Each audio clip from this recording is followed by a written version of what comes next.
हमारे सभी प्यारे साथियों, हमारे इस यूट्यूब चैनल गेट गाइडेंस में आप सभी का बहुत बहुत स्वागत है। इस समय हम लोग material testing and construction practices के यूनिट 5 की स्टडी कर रहे हैं, जिसमें हमारा ये वन शॉट वीडियो लेक्चर होने वाला है। इसमें हम लोग देख लेते हैं कि कौन कौन से हम लोग टॉपिक्स को कवर करने वाले हैं आज के इस वीडियो में। सबसे पहले हम देखेंगे प्लम्बिंग सर्विसेज के बारे में, जो भी हमारे सिलेबस में मेंशन्ड है उसके अकॉर्डिंग प्लम्बिंग सर्विसेज में जो जो टर्म्स हैं उसके बारे में हम लोग देखेंगे। देन उसके बाद फिर हम लोग वेंटिलेशंस की स्टडी करेंगे, fire protection, plastering and Poynting क्या होता है इसके बारे में स्टडी करेंगे। देन हम बात करेंगे डैम प्रूफिंग की, और फिर उसके बाद फिर हम लोग स्टडी करेंगे introduction to current construction practices. इन सब की हम लोग स्टडी करने वाले हैं। अगर आप इस नोट्स को बाय करना चाहते हैं तो फिर आप हमारे व्हाट्सएप नंबर पर कांटेक्ट कर सकते हैं, वहाँ से आपको ये काफ़ी अफोर्डेबल रेट में मिल जाएगा। बात करें कि प्लम्बिंग सर्विसेज होता क्या है। प्लम्बिंग सर्विसेज क्या होता है, तो plumbing services refers to work related to installation and maintenance of water supply and drainage system। यानी कि हमारे घरों में या फिर हमारे इंफ्रास्ट्रक्चर में जो भी वर्क इंस्टॉलेशन और मेंटेनेंस रिलेटेड है। किसके इंस्टॉलेशन और मेंटेनेंस से? वाटर सप्लाई के और ड्रेनेज सिस्टम, यानी कि पानी जो जो हमारा साफ पानी है वो जहाँ से हमारे घरों में एंटर कर रहा है, जिस जिस वे से उसको इंस्टॉल करने का प्रोसेस, उसकी इंस्टॉल करने की सर्विसेज। एंड देन उसके बाद जब पानी गंदा हो जा रहा है तो फिर वापस से उसे जिस रास्ते से हम लोग निकाल रहे हैं उस उनको इंस्टॉल करने का जो भी हमारा प्रोसेस है, जो भी हमारा चेन है, उसे हम लोग कहते हैं प्लम्बिंग सर्विसेज। प्लम्बिंग सर्विसेज में क्या क्या इंक्लूड होता है? सेटिंग अप पाइप, यानी कि पाइप को बिछाना, और टैप्स जो भी हमारी टोटी होती है, toilets, sink and other sanitary fittings, यानी कि ये जो भी हमारे इसेंशियल सैनिटरी फिटिंग्स होती हैं इन सबको सेटअप करना, ये हमारा प्लम्बिंग सर्विसेज के अंदर में आता है। दे ensure the proper flow of clean water into buildings. ये इंश्योर करती हैं कि हमारे बिल्डिंग में साफ वाटर का, साफ पानी का एकदम प्रॉपर फ्लो बना रहे। They also handle the removal of waste water and sewage from buildings, यानी कि हमारे घरों से जो भी हमारा वेस्ट वाटर और सीवेज निकल रहा है, सीवेज मतलब कि हमारे टॉयलेट से जो भी हमारा वेट मटेरियल निकलता है वो, तो इसके अलावा और भी हमारे सिंक हुए ये सब, तो ये जो भी वेस्ट वाटर और सीवेज है इन सबको बिल्डिंग से जो निकालना है वो भी इस प्लम्बिंग सर्विसेज के अंदर में आता है। बात करें अगर वाटर डिस्ट्रीब्यूशन सिस्टम क्या होता है, तो अ water distribution system is a network of pipe. ये क्या है? पाइप का एक नेटवर्क है। और किसका किसका है? पंप का, वॉल का, स्टोरेज टैंक का और फिटिंग्स का। यानी water distribution system pipe, pump, valve, storage tank और फिटिंग का एक नेटवर्क है जो delivers treated water from the treatment plant और storage facility to consumer in home, industries and public places. होता क्या है कि जो आपका रॉ वाटर सोर्स होता है, रॉ वाटर सोर्स यानी कि आपकी नदी हुई, आपके कैनाल हुए, आपके नहर, ये सब, तो वहाँ से पानी को कलेक्ट किया जाता है और उन पानी में जो भी गंदगी होती है जो कि हमारे ह्यूमन लाइफ के लिए सही नहीं है, हेल्थ के लिए, उनको वाटर ट्रीटमेंट प्लांट में ले जा करके उसको रिमूव किया जाता है, उसको सही किया जाता है उस पानी को। एंड फिर उस पानी को डिफरेंट डिफरेंट पाइप्स के थ्रू कंज्यूमर्स तक पहुंचाया जाता है। तो यहाँ पर वही कह रहा है कि water distribution system pipe, valve, pump, storage tank और फिटिंग्स का एक ऐसा नेटवर्क है जो कि पानी को ट्रीटमेंट प्लांट या फिर स्टोरेज फैसिलिटी से कंज्यूमर्स के घरों, इंडस्ट्रीज और पब्लिक प्लेसेस तक डिलीवर करने का काम करता है। It ensure continuous, safe and adequate water supply under sufficient pressure for domestic, commercial and fire fighting purpose। यानी कि ये इंश्योर करता है कि हमारे कंज्यूमर्स तक कंटिन्यूअस, लगातार, साफ और स्वच्छ पानी सप्लाई होता रहे सफिशिएंट प्रेशर के साथ। किस किस वर्क के लिए? डोमेस्टिक वर्क के लिए, कॉमर्शियल वर्क के लिए, और अगर कहीं आग लग जाती है तो उस पर्पस के लिए हमारा वाटर सप्लाई बना रहे। ये होता है वाटर डिस्ट्रीब्यूशन सिस्टम के अंदर। बात करें कि इनकी क्लासिफिकेशन की, कि ये कौन कौन से क्लासिफाई होते हैं।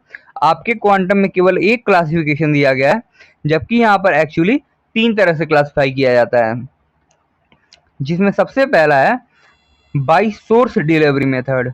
यानी कि हमारा जो डिलीवरी का मेथड होने वाला है, उसके हमारा जो सोर्स होने वाला है वो किस मेथड के साथ डिलीवर किया जा रहा है। तो ये 3 तरह का होता है। ग्रेविटी सिस्टम, यानी कि पानी जो है वो ग्रेविटी के फ्लो के कारण फ्लो हो रहा है, ग्रेविटी के कारण फ्लो हो रहा है। इसका सबसे अच्छा एग्जांपल है ओपन चैनल फ्लो, ओसीएफ। दूसरा होता है आपका पंपिंग सिस्टम। आप अपने घरों में देखे होंगे हैंडपंप लगा रहता है। इसके अलावा आपके मोटर्स लगे होते हैं, वो आपके पानी को नीचे से ऊपर की तरफ पहुंचाते हैं।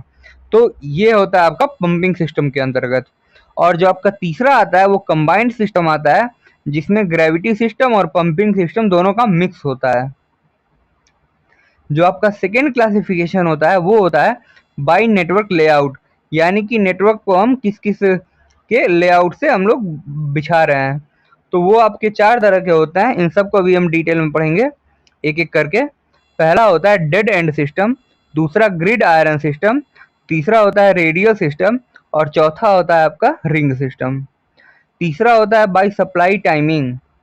इसके आधार पर आपके यानी कि आपकी सप्लाई की टाइमिंग क्या रहने वाली है, वो होता है आपका कंटिन्यूअस सप्लाई सिस्टम और इंटरमीडिएट सप्लाई सिस्टम। या तो आपका कंटिन्यूअस होगा या फिर रुक रुक करके होगा। तो आपके क्वांटम में केवल यही दिया हुआ है। अगर आपके पास टाइम नहीं है तो आप केवल इसी को पढ़ करके चले जाइएगा। एक इसको पढ़ लीजिएगा और एक बाई सोर्स मेथड, एक आप बाई सोर्स मेथड को आप पढ़ करके चले जाइएगा। बात करें ग्रेविटी सिस्टम की। ग्रेविटी सिस्टम क्या होता है? In gravity distribution system, water flow naturally under the force of gravity from a service reservoir located at higher elevation than the supply area। यानी कि ग्रेविटी डिस्ट्रीब्यूशन सिस्टम में क्या होता है कि एक आपका सप्लाई वाला एरिया नीचे के साइड में होगा, आपका जो रिजर्वायर होगा वो ऊपर की साइड में होगा। यहाँ से आपका कैनाल या फिर और कोई प्रोसेस के थ्रू आपका जो पानी है वो यहाँ से ट्रांसफर होगा, डिलीवर होगा, जिसमें जो आपका मेन डोमिनेटिंग फोर्स होने वाला है वो होने वाला है ग्रेविटी। इसके अलावा बात करें दूसरे पॉइंट की, तो दूसरा पॉइंट क्या कहता है? The system does not require pumps. The system does not require pumps. एक सेकेंड।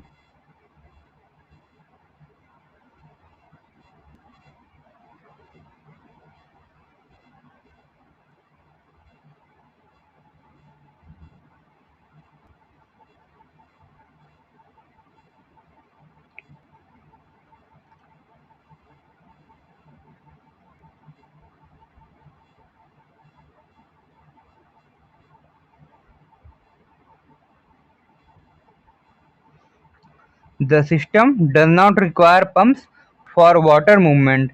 यहाँ पर चूंकि आपका मेन डोमिनेटिंग फोर्स ग्रेविटी होने वाला है, इसलिए यहाँ पर सिस्टम को पंप की जरूरत नहीं होती है वाटर के मूवमेंट के लिए, जो इसे इकोनॉमिकल और एनर्जी एफिशिएंट बनाता है। इट इज सुटेबल इन हिली और स्लोप्ड एरिया। यह हिली या फिर स्लोप्ड एरिया के लिए अच्छा होता है, जहाँ पर जो नेचुरल एलिवेशन होता है वो काफ़ी इफेक्टिवली हम लोग यूज़ कर सकते हैं उसके। बात करें पंपिंग सिस्टम की। पंपिंग सिस्टम क्या होता है? In a pumping distribution system, water is directly pumped from source और treatment plant to distribution network. यहाँ पर क्या होता है कि ये आपका वाटर डिस्ट्रीब्यूशन नेटवर्क रहेगा, यहाँ पर डायरेक्टली पंप करके इसे पहुंचा दिया जाएगा। It requires continuous electricity supply. Pump को चलाने के लिए आपको कंटिन्यूअसली इलेक्ट्रिसिटी सप्लाई देनी होगी and proper pump maintenance to ensure reliability. और इसके साथ ही साथ आपको प्रॉपरली पंप का मेंटेनेंस भी करना पड़ेगा ताकि यह भरोसेमंद बना रहे, लंबे समय तक चल सके। This system is used in flat terrains where gravity flow is not possible. Gravity flow वहां पर पॉसिबल होता है जहां पर दोनों के बीच अच्छा खासा गैप हो एलिवेशन का, और तो और जो आपका रिजर्वायर है या फिर स्टोरेज टैंक है वो ऊपर की साइड हो। लेकिन फ्लैट टेरेन में क्या होता है कि वो या तो लगभग सेम लेवल पर रहता है या फिर आपका सोर्स नीचे रहता है, आपका जो जहाँ पर आपको सप्लाई देनी है वो ऊपर रहता है। तो इस केस में आपको पंपिंग सिस्टम का यूज करना पड़ता है और यही कारण है कि इसमें ग्रेविटी फ्लो पॉसिबल नहीं हो पाता है। बात करें combined gravity and pumping system की, ये क्या होता है। In this system water is first pumped to an elevated reservoir from where it is supply to consumer by gravity. अब मान लीजिए कि ये आपकी कोई नदी है, ये आपकी कोई नदी है, यहाँ पर आपने रिजर्वायर बनाया हुआ है। तो सबसे पहले आप क्या करेंगे कि यहाँ पर आपका कोई पंप लगा होगा जो कि इसको पानी को रिजर्वायर में डिलीवर करेगा। देन इस रिजर्वायर से आपका डिफरेंट नेटवर्क्स में आपका पानी सप्लाई किया जाएगा।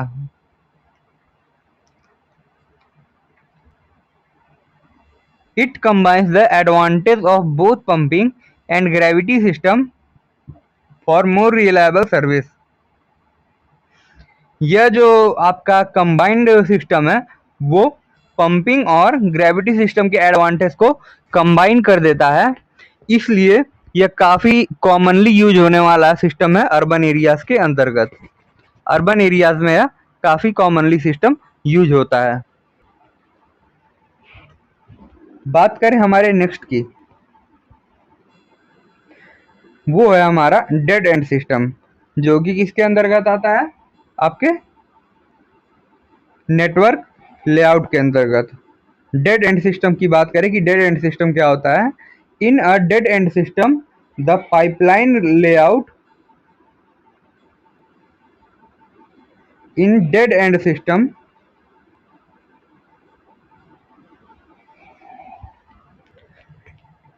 And system pipeline layout resembles a tree with main lines and branch lines ending in dead ends। यानी कि जो आपकी पाइपलाइन होती है जिससे होकर के कई सारी ब्रांच लाइंस निकलती हैं।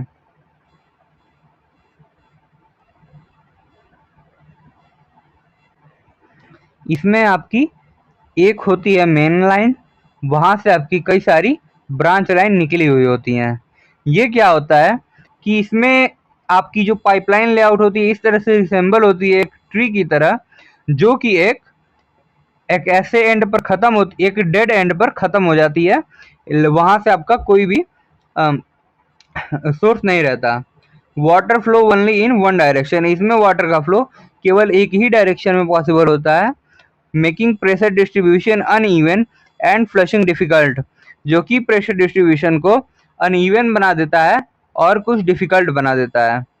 This system is simple and cheap, यह सिस्टम सस्ता और आसान है, लेकिन prone to stagnation and poor water quality at dead ends.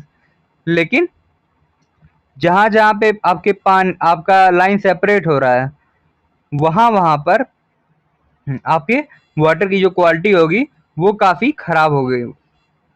बात करें अगर ग्रिड आयरन सिस्टम की, ग्रिड आयरन सिस्टम होता क्या है। In grid iron system pipelines are laid out in a grid और rectangular pattern with multiple interconnections. यानी कि आपके कुछ इस तरह से होने वाले हैं,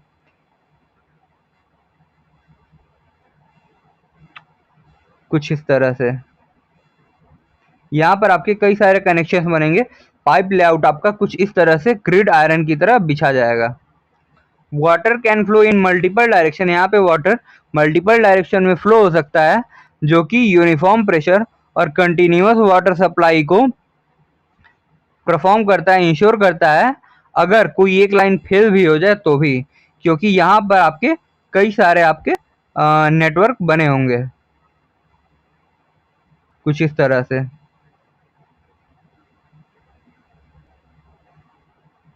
यहाँ पर आपके कुछ इस तरह से कई सारे नेटवर्क बने होंगे, जिसके वजह से आपका वाटर सप्लाई मेंटेन रहेगा अगर कोई एक फेल भी हो जाता है तो। It is suitable for planned city layout but requires more pipes and higher cost. यह जो आपकी सिटी की प्लानिंग की जाती है उस टाइम ये लेआउट कर सकते हैं, लेकिन इसके लिए कई सारी पाइप्स बिछानी पड़ेंगी और इसका कॉस्ट भी काफ़ी हाई हो जाएगा due to pipes and connection. बात करें रेडियल सिस्टम की, ये क्या होता है। In radial system entire supply area is divided into zones and each zone is supplied by a separate pipe system from a central reservoir. इसमें क्या होता है कि आपका जो पूरा का पूरा एरिया होता है वो कई सारे जोन्स में डिवाइड होता है और वहाँ पर एक सेंट्रल रिजर्वायर से मेन पाइप के थ्रू आपका पानी का सप्लाई दिया जाता है। Water flow radially outward, water का जो फ्लो होता है वो रेडियली आउटवर्ड होता है।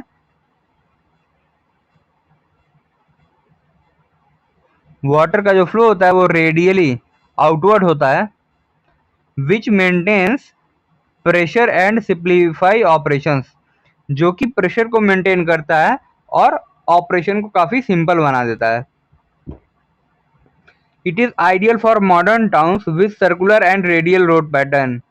आप जब हाईवे इंजीनियरिंग में जाएंगे, हाईवे इंजीनियरिंग पढ़ेंगे छठे सेमेस्टर में, तो वहाँ पर देखेंगे कि आपकी कुछ रोड्स होती हैं जो कि रोड का एक टाइप होता है जिसमें आपका रेडियल रोड पैटर्न आता है रोड पैटर्न में।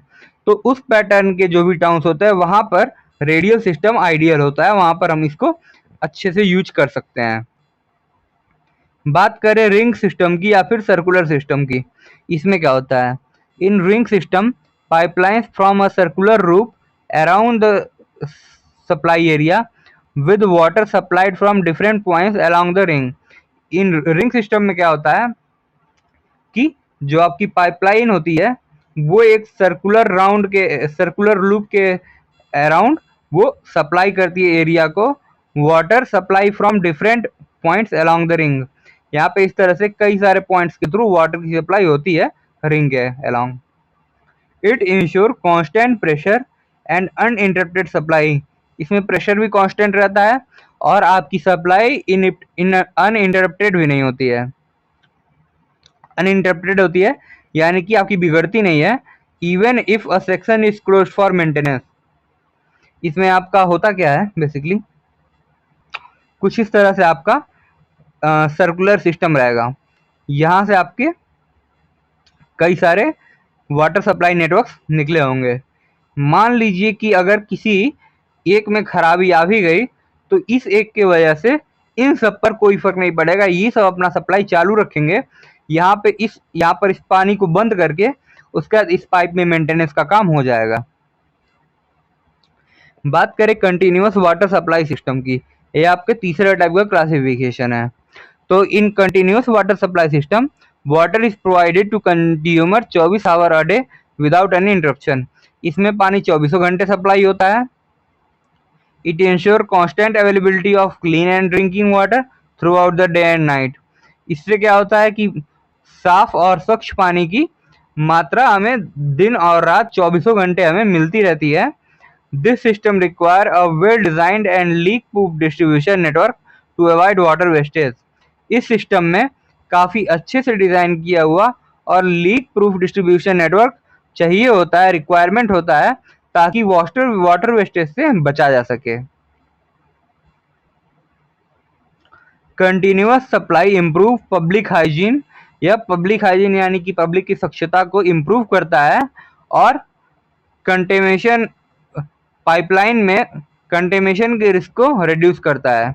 इसका mostly use developed urban area में किया जाता है जहाँ पे एफिशिएंट वाटर इंफ्रास्ट्रक्चर होता है और अच्छी खासी मात्रा में वाटर रिसोर्स होता है, वहां पर कंटिन्यूअस वाटर सप्लाई सिस्टम को यूज किया जाता है।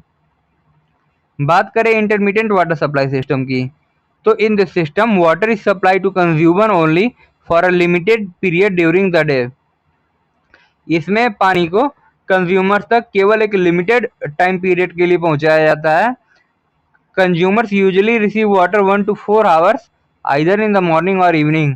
कंज्यूमर्स दिन में 1 से 4 घंटे आपका पानी कंज्यूम ले सकते हैं, रिसीव कर सकते हैं, और वहाँ पर उसी के हिसाब से उनके चार्जेस होते हैं, जो कि आजकल नगर पालिकाओं में चल रहा है, आपके आसपास भी कई जगह होगा। This system is adopted in area facing water secretary और लिमिटेड वाटर ट्रीटमेंट कैपेसिटी। यह सिस्टम वहाँ पर अडॉप्ट किया जाता है जहाँ पर जो एरिया पानी की समस्या को इस समय झेल रहा है, या फिर वहाँ पर काफ़ी लिमिटेड वाटर ट्रीटमेंट कैपेसिटी है, वहाँ पर इस सिस्टम को यूज किया जाता है। Households often use overhead tanks और storage containers to store water for later use. यानी कि जो घर के लोग होते हैं वो लोग पानी को ओवरहेड टैंक्स या फिर स्टोरेज कंटेनर्स, जो कि पानी की टंकी होती है, वहाँ पे स्टोर कर लेते हैं ताकि वो बाद में उसको यूज कर सकें, या रिस्क ऑफ कंटेमिनेशन को इंक्रीज कर देता है निगेटिव प्रेशर के कारण और एयर एंट्री के कारण इम्पटी पाइप्स में। बात करें अगर सैनिटरी लाइंस क्या होता है, sanitary lines are underground pipelines. ये अंडरग्राउंड पाइपलाइंस होती हैं जो कि बाथरूम से वेस्ट वाटर को कैरी करती हैं, बाथरूम से, किचन से, टॉयलेट से और सिंक से, और इन सबको मेन सीवर या फिर सेप्टिक टैंक तक ले जाने का काम करती हैं। These lines are design to transport only domestic sewage, not storm water और रेन वाटर। ये जो भी सैनिटरी लाइन्स होती हैं ये केवल डोमेस्टिक सीवेज को ले जाने का काम करती हैं, जो आपकी स्टॉर्म वाटर और रेन वाटर होती है इनको ले जाने का काम ये नहीं करती हैं। ये हाइजीन और पब्लिक हेल्थ को मेंटेन किए रहती हैं by removing waste efficiently from buildings. Building से वेस्ट वाटर को या फिर जो भी वेस्ट होता है हार्मफुल वेस्ट, उसको हटा करके ये पब्लिक हेल्थ और हाइजीन को मेंटेन करने का काम करती हैं। Proper slope and ventilation are essential in sanitary lines. Sanitary lines में प्रॉपर स्लोप और वेंटिलेशन की रिक्वायरमेंट होती है to ensure smooth flow and prevent gas buildup. Smooth flow और जो भी गैस आपकी बिल्डअप हो रही हैं उनको इंश्योर प्रिवेंट करने के लिए। बात करें अगर इनके यूज की कि सैनिटरी लाइंस के कौन कौन से यूज हैं, तो sanitary lines are use to carry waste water and sewage from bathrooms, toilets, kitchens and other sanitary fixtures to sewer system और सेप्टिक टैंक।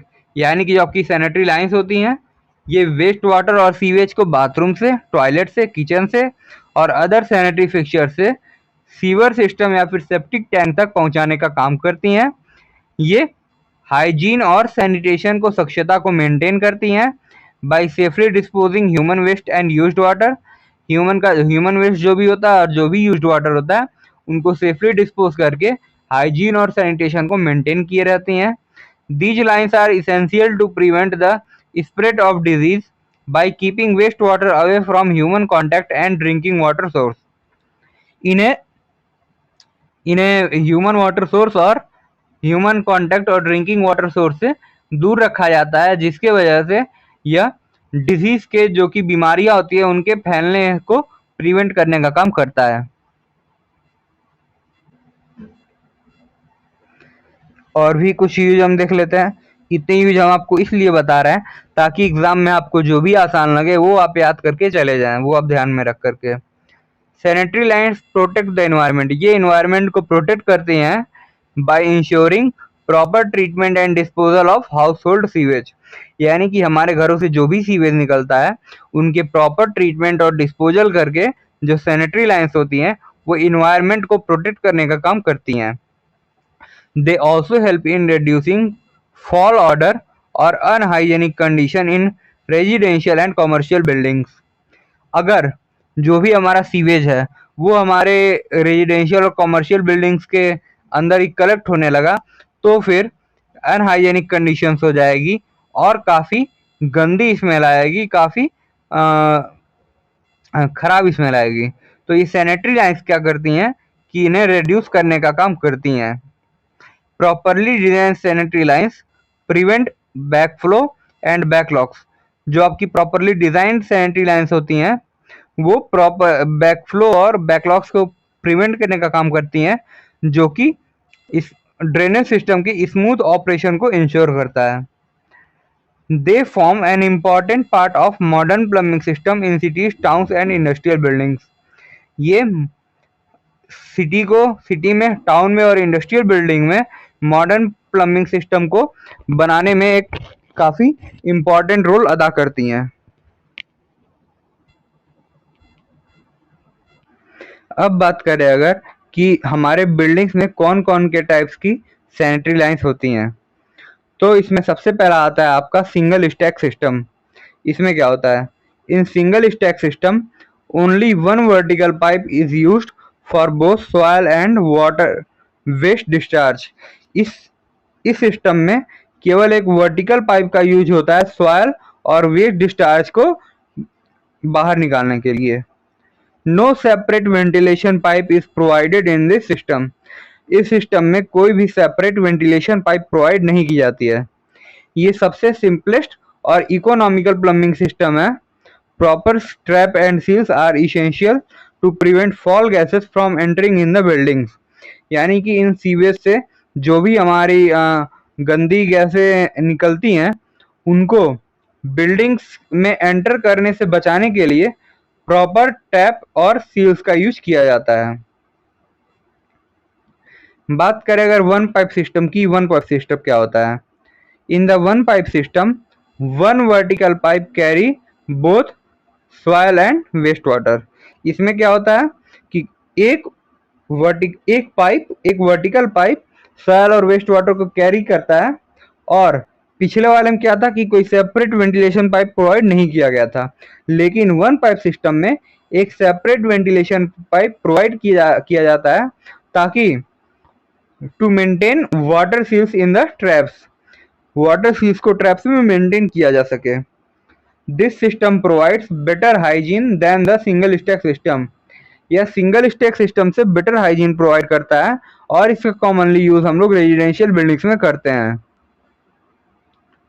बात करें partially ventilated single stack system की, ये क्या होता है। A single soil pipe is used for both soil and waste water like one pipe system. यहाँ पर वन पाइप सिस्टम की तरह एक सिंगल सॉइल पाइप का यूज किया जाता है। Only important traps such as those connected to toilets are partially ventilated using a short vent pipe. जो हमारे इम्पॉर्टेंट ट्रैप्स होते हैं लाइक टॉयलेट्स, वो पार्शियली वेंटिलेटेड होते हैं एक शॉर्ट वेंटिलेशन पाइप के through. It helps in reducing it helps to reduce risk of siphonage in critical fixtures। या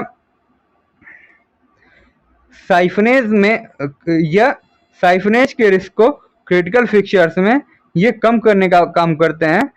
इसे हम लोग commonly modern low rise residential buildings में यूज किया जाता है।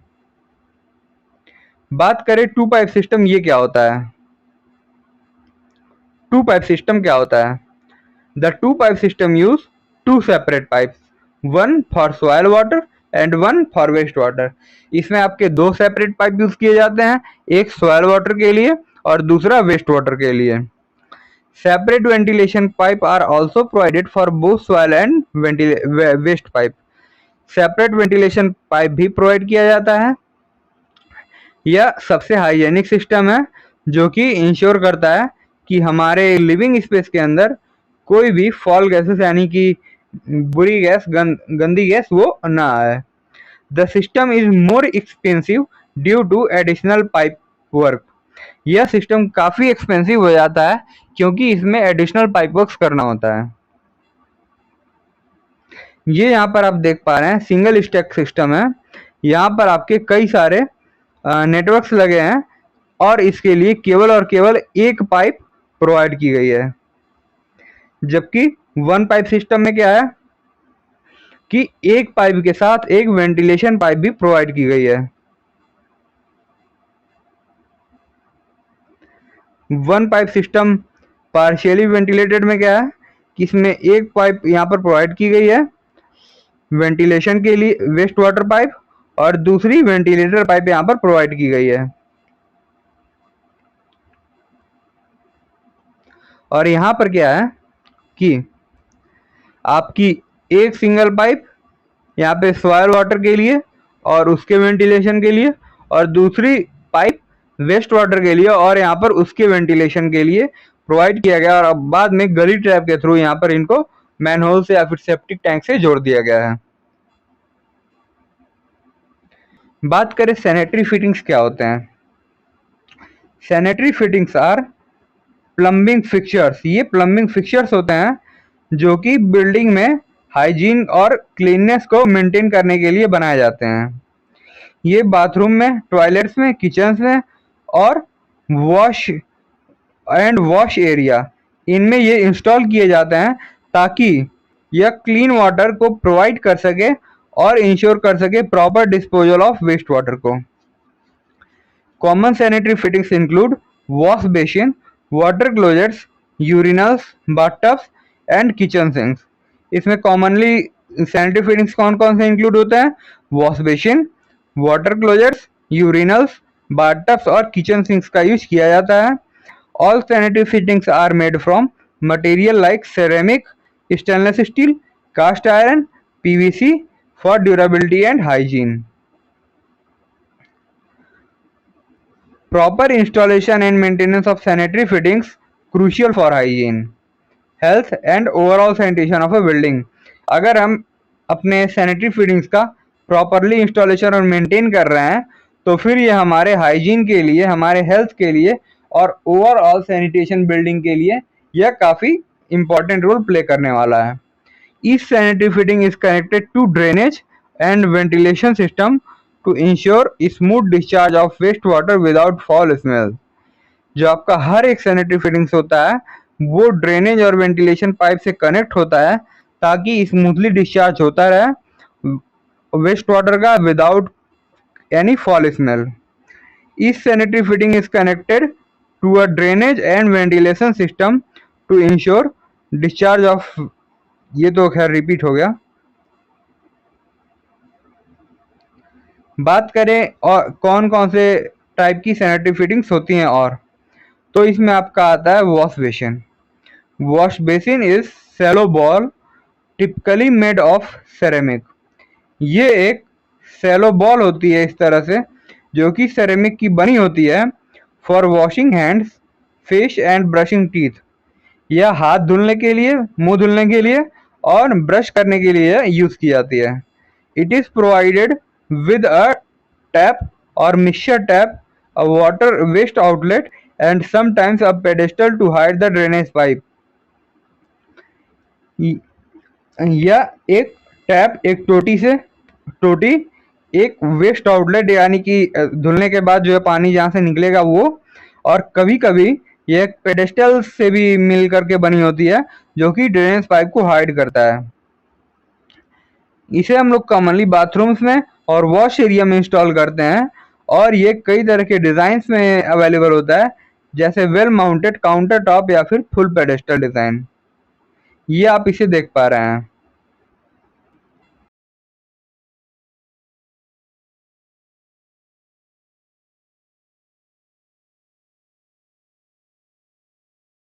बात करें अगर सेकेंड टाइप के सैनिटरी फिटिंग तो वो है आपका वाटर क्लोजेट। वाटर क्लोजेट ये क्या होता है? It is also known as toilet और commode, is a sanitary fitting use to dispose of human extract through flushing system. ये टॉयलेट या फिर इसको कमोड भी कहते हैं जो कि ह्यूमन एक्सट्रैक्ट को डिस्पोज करता है फ्लशिंग सिस्टम के थ्रू। यह विट्रियस चाइना या फिर सिरेमिक से मिलकर के बना होता है और ये सॉयल पाइप से कनेक्टेड होता है और इसके साथ ही फ्लश टैंक से, जिसे हम सस्टेन भी कहते हैं। ये दो टाइप के होते हैं, इंडियन स्क्वायर टाइप और वेस्टर्न सिटिंग टाइप, और ये फ्लोर माउंटेड हो सकते हैं या फिर वॉल हंग हो सकते हैं। ये आप इसका क्रॉस सेक्शन देख पा रहे हैं, फिगर देख पा रहे हैं। बात करें तीसरे यूरिनल फिटिंग की, तो ये एक सैनिटरी फिटिंग है, डिज़ाइन किया जाता है यूरिनेशन के लिए, mainly for male users, and इसको कॉमनली इंस्टॉल किया जाता है पब्लिक या फिर इंस्टीट्यूशनल वॉशरूम्स में। ये यूजुअली वॉल माउंटेड होते हैं और इंडिविजुअल टाइप के हो सकते हैं या फिर मल्टीपल यूजर्स के लिए भी वो हो सकते हैं।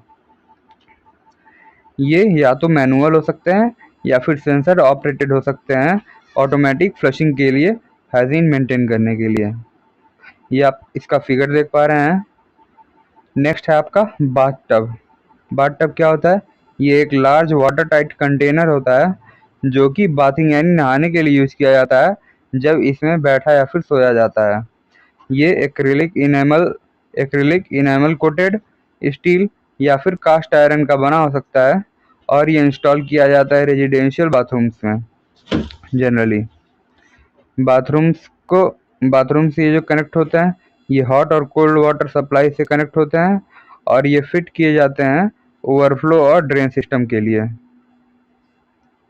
ये आप इसका फिगर देख पा रहे हैं। बात की जाए अगर शॉवर की, शॉवर क्या होता है? ये एक तरह का सैनिटरी फिक्सचर होता है जो कि वाटर को स्प्रे करता है बॉडी के ऊपर यूजिंग नोजल जो कि वाटर सप्लाई से कनेक्टेड होता है। ये वॉल माउंटेड होता है, हैंड हेल्ड या फिर इंस्टॉल किया जाता है रेन शॉवर के ऊपर।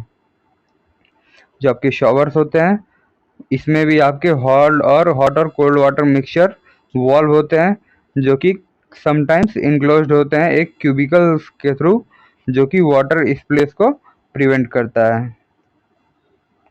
ये आप इसका फिगर देख पा रहे हैं। बात करें अगर सिंक की, सिंक क्या होता है? ये किचन या फिर यूटिलिटी सिंक भी इसे कहते हैं। A sink is a bowl shaped sanitary fitting. ये एक बॉल शेप का सैनिटरी फिटिंग होता है जो कि किचन से या फिर यूटिलिटी रूम्स में यूज किया जाता है वो डिशों को धोने के लिए। डिश, वेजिटेबल और अदर आइटम्स, बर्तन वर्तन इन सबको धोने के लिए इस्तेमाल किया जाता है। ये जनरली स्टेनलेस स्टील का बना होता है, ग्रेनाइट का बना होता है या फिर सेरेमिक का बना होता है और 1 या फिर 2 बेसिन्स के कॉम्बिनेशन में आता है और इसमें एक ड्रेनेज आउटलेट भी होता है। ये जो भी सिंक होते हैं ये एक या अधिक टैप्स के साथ फिटेड होते हैं। इसमें भी हॉट और कोल्ड मिक्स का ऑप्शन होता है। ये आप इसका फिगर देख पा रहे हैं। बात करें अगले चीज़ की तो वो है आपका फ्लश टैंक या फिर सस्टेन। अ फ्लश टैंक और cistern is a water storage unit that supply water to flush the water closet after use. Water closet को यूज़ करने के बाद उसको फ्लश करने के लिए हम लोग जो भी यूनिट लगाते हैं इस वाटर स्टोरेज यूनिट, उसी को हम लोग फ्लश टैंक कहते हैं। ये वॉल माउंटेड हो सकते हैं हाई लेवल या फिर लो लेवल पर, या फिर वॉल के साथ कंसील हो सकते हैं या फिर वाटर क्लोजेट डिज़ाइन के साथ भी इंटीग्रेट इसे किया जा सकता है। जो आपके मॉडर्न सस्टेन होते हैं ये ड्यूअल फ्लश मैकेनिज्म पे वर्क करते हैं ताकि वाटर यूज को रिड्यूस किया जा सके। ये रहा आपका इसका फिगर। आप इसकी तैयारी कर लीजिएगा जिससे आप एग्ज़ाम में बना पाएँ इसे। नेक्स्ट है आपका टैप या फॉगेट, जिसे हम लोग टोटी भी कहते हैं। It is a plumbing fitting use to control flow of water from pipe. ये पाइप के थ्रू वाटर के फ्लो को कंट्रोल करने का काम आता है। ये बेसिन्स में, सिंक में, बाथटब में और आउटडोर में इसको फिट किया जाता है गार्डन यूज़ के लिए। ये कई तरह के होते हैं जैसे pillar tap, bib tap, mixture tap, sensor operated tap. ताकि सेंसर ऑपरेटेड टैप इसलिए यूज किया जाता है ताकि हम लोग बिना हाथ लगाए उसको यूज कर सकें। तो अगर आप चाहें तो इन सब के नाम से आप इसको फिगर को सर्च कर सकते हैं। ये आपका ये फिगर है। बात करें अगले फिटिंग की, वो है आपका गली ट्रैप। ये गली ट्रैप और फ्लोर टैप, इस पर आपको शॉर्ट नोट लिखने को आ सकता है, इसे ध्यान में रखिएगा। Gully trap is a plumbing device provide outside the building to collect waste water from sink, wash basin and floors. यानी कि सिंक, वॉश बेसिन और फ्लोर से हमारे जो भी वाटर आ रहे हैं इन सबको कनेक्ट करने के लिए हमारे बिल्डिंग के आउटसाइड में जो भी हमारी प्लम्बिंग डिवाइस प्रोवाइड की जाती है उसको हम लोग गली ट्रैप कहते हैं। इसमें क्या क्या इंक्लूड होता है? इसमें वाटर सील इंक्लूड होता है ताकि सीवर गैसेस को प्रिवेंट किया जा सके बिल्डिंग के अंदर घुसने से रोकने के लिए। ये कनेक्ट करता है मेन ड्रेनेज लाइन को, या it connects to the main drainage line and usually has a grating on top to filter solid waste. ये आपका मेन लाइन से कनेक्ट होता है और टॉप पर भी लगाया जा सकता है सॉलिड वेस्ट को फिल्टर करने के लिए। ये आपका इसका फिगर है। नेक्स्ट है आपका फ्लोर टैप, जिसे हम लोग नहानी ट्रैप भी कहते हैं। Floor trap is used in bathroom floors to collect waste water from showers, basin and floor cleaning. Floor tap आपका बाथरूम्स में यूज किया जाता है, बाथरूम फ्लोर्स में, ताकि वेस्ट वाटर को कलेक्ट किया जा सके जो आपके शॉवर से आ रहे हैं, बेसिन से आ रहे हैं और फ्लोर क्लीनिंग से आ रहे हैं, उन वाटर को आपको कलेक्ट किया जा सके। It has a built in water seal, ये बिल्ट इन वाटर सील होता है जो कि आपकी जो भी गंदी गैसें होती हैं उनको और कीड़ों को बाथरूम्स में एंटर करने से रोकता है, ड्रेनेज पाइप के थ्रू जो भी आती हैं। ये ट्रैप जनरली पीवीसी की या कास्ट आयरन की बनी होती हैं और परफोरेटेड कवर होती हैं वाटर एंट्री के लिए। ये आप इसका फिगर देख पा रहे हैं। तो इस तरह से आपका प्लम्बिंग सर्विसेज का पार्ट खत्म होता है। नेक्स्ट पार्ट है आपका वेंटिलेशन का पार्ट। वेंटिलेशन क्या होता है? वेंटिलेशन एक ऐसा प्रोसेस होता है जो कि इंडोर जो गंदी एयर होती है या फिर पॉल्यूटेड एयर होती है अंदर की ओर, उसको बाहर निकालता है बाहर की फ्रेश हवा से, ताकि एयर क्वालिटी और कंफर्ट को बिल्डिंग के अंदर मेंटेन किया जा सके। ये ये मदद करता है हीट को, मॉइस्चर को, गंध को और हार्मफुल गैसेस को रिमूव करने में, ताकि अंदर का जो इन्वायरमेंट है वो काफ़ी हेल्दी बना रहे। ये जनरली टू टाइप्स के होते हैं, natural ventilation and mechanical ventilation. Natural use Windows and openings, जो आपके नेचुरल वेंटिलेशंस होते हैं उनमें विंडो और ओपनिंग्स का यूज किया जाता है, खिड़कियों का और ओपनिंग्स का। और जबकि जो मैकेनिकल वेंटिलेशन होते हैं उसमें आपके पंखे और डक्ट्स का यूज किया जाता है। ये ह्यूमिडिटी को कंट्रोल करती हैं, डैम्पनेस को प्रिवेंट करती हैं और बिल्डिंग के अंदर जो भी फंगल ग्रोथ हो रहे हैं उसको ये कम करती हैं। बात करें कि कौन कौन से फैक्टर्स हैं जो कि वेंटिलेशन को अफेक्ट करते हैं, तो उसमें सबसे पहला है आपका orientation and location of building. A building placed in direction of prevailing winds allow better natural flow। यानी कि मान लीजिए ये आपकी बिल्डिंग है, ये आपकी बिल्डिंग है। अब अगर इस साइड से आपकी हवा चल रही है, इस साइड, तो आपके बिल्डिंग में अच्छा वेंटिलेशन बना रहेगा। बट अगर हवा आपकी इस साइड से चल रही है तो उस केस में आपकी वेंटिलेशन सही नहीं होगी। तो इस बात का आपको ध्यान रखना चाहिए कि आपकी जिस डायरेक्शन में वहाँ पर जनरली विंड चलती है उसी डायरेक्शन में आपका घर हो। नेक्स्ट है आपका size and position of openings, यानी कि हमारे ओपनिंग्स की क्या साइज और पोजीशन है। जो आपका लार्ज और वेल प्लेस्ड विंडो, डोर्स और वेंटिलेटर्स होते हैं वो क्रॉस वेंटिलेशन को इन्हेंस करते हैं, बट ये भी ध्यान में रखना चाहिए कि ये इतने भी लार्ज ना हो जाएं कि हमारे बिल्डिंग को ही कमज़ोर कर दें। नेक्स्ट है आपका विंड स्पीड और direction. Strong and favourable wind direction improve the efficiency of air movement. अगर आपकी विंड डायरेक्शन स्ट्रॉन्ग होगी और आपके फेवर में होगी तो वो आपके एयर मूवमेंट की एफिशिएंसी को इम्प्रूव करेगी। नेक्स्ट है आपका टेम्परेचर डिफरेंस।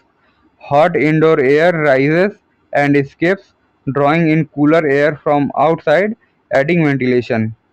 यानी कि जब आपका अंदर का जो टेम्परेचर है वो गर्म हो जाएगा, यहाँ पे टेम्परेचर धीरे धीरे गर्म हो जाएगा, तो वो क्या होगा, ऊपर उठेगा, क्योंकि गर्म हवाएं ऊपर उठती हैं। ऊपर आपका वेंटिलेटर लगा होगा, वहाँ से वो बाहर चला जाएगा और डोर्स, विंडोज और उन्हीं वेंटिलेटर्स के थ्रू ठंडी हवा अंदर आएगी। और इस टेम्परेचर डिफरेंस के कारण आपको यह फील होगा कि आपके आपका रूम अच्छे से वेंटिलेटेड है। नेक्स्ट है आपका एक्सटर्नल ऑब्स्ट्रक्शंस, यानी कि बाहर से कौन कौन से ऑब्स्ट्रक्शंस आ रहे हैं। Near by buildings, tree walls can block natural wind flow and reduce ventilation. अगर आपके आसपास बिल्डिंग्स है, ट्री हैं, दीवारें हैं, तो वो नेचुरल विंड फ्लो को ब्लॉक कर सकती हैं और वेंटिलेशन को रिड्यूस कर सकती हैं।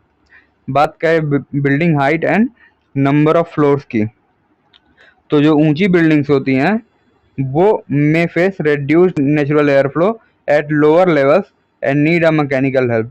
यानी कि जो आपकी ऊंची ऊंची बिल्डिंग्स होती हैं उनमें जो नीचे के लेवल्स में होते हैं वो नेचुरल एयर फ्लो को रिड्यूस हो सकता है वहाँ पे, और ये मैकेनिकल हेल्प की इसकी नीड होती है। बात करें इंटरनल लेआउट और पार्टीशंस की, तो improper room design and walls can obstruct air circulation inside the building. यानी कि जो आपके अंदर अगर आपकी रूम में अच्छे से डिज़ाइन नहीं है और वॉल्स भी, तो वो एयर सर्कुलेशन को ऑब्स्ट्रक्ट कर सकती हैं, रोक सकती हैं बिल्डिंग के अंदर। Use of mechanical system, fan, exhaust and air conditioning system can improve and control indoor air flow. Fan हुए, एग्जॉस्ट हुए या फिर आपके एसी हुए, तो वो आपके बिल्डिंग के अंदर के एयर फ्लो को कंट्रोल कर सकती हैं और उसको इम्प्रूव कर सकती हैं। नेक्स्ट है आपका occupancy and indoor activities. More people और activities like cooking and smoking generate more pollutant needing more ventilation.